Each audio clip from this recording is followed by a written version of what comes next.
Aku adalah seorang gadis bangsawan yang dikurung selama 25 tahun di gudang bawah tanah oleh ibuku sendiri. Perkenalkan, aku Blanche Monnier. Aku lahir di Poitiers, Prancis pada tahun 1849.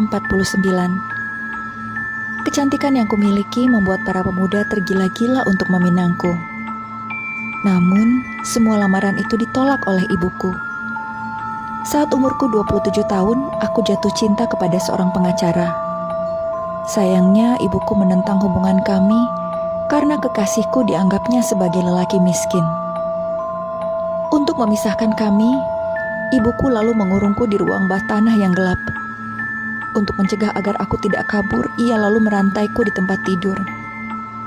Untuk menghindari kecurigaan pihak luar, keluargaku memberitahu orang-orang bahwa aku sedang bersekolah di Inggris.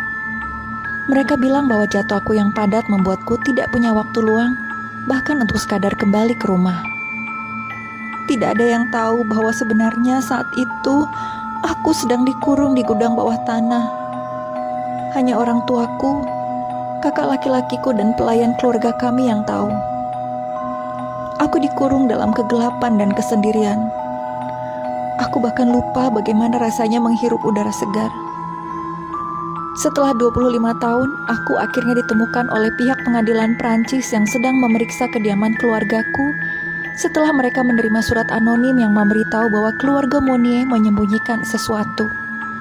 Mereka menemukanku dalam kondisi telanjang, kurus, kotor, dan dirantai di tempat tidur. Pihak pengadilan lalu membawaku untuk diperiksa. Hasil pemeriksaan kesehatanku sangat buruk. Berat badanku hanya 25 kg. Aku bahkan tidak sanggup berdiri di atas kakiku sendiri. Sementara aku menjalani perawatan, seluruh keluargaku menjalani pemeriksaan di kantor polisi. Ibuku akhirnya divonis bersalah dan dijebloskan ke penjara. Namun, di hari ke-15 penahanannya, ibuku ditemukan meninggal dunia. Orang-orang menduga dia overdosis obat bius. Kakak laki-lakiku Marcel yang tahu bahwa selama ini aku dikurung di ruang bawah tanah terus membela diri. Ia menyalahkan ibuku atas apa yang menimpaku. Meski begitu, ia tetap dijatuhi hukuman 15 tahun penjara atas keterlibatannya. Setelah dikeluarkan dari ruang bawah tanah itu, aku dirawat di rumah sakit karena kondisi mental dan fisikku yang sangat buruk.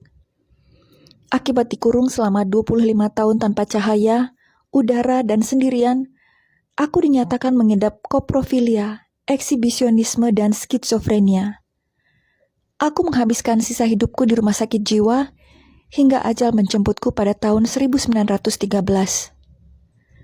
Kekasihku, sang pengacara yang patah hati karena aku tiba-tiba pergi dari hidupnya, meninggal beberapa tahun setelah aku mulai dikurung ibuku. Ia tidak pernah tahu bahwa aku selalu menunggunya.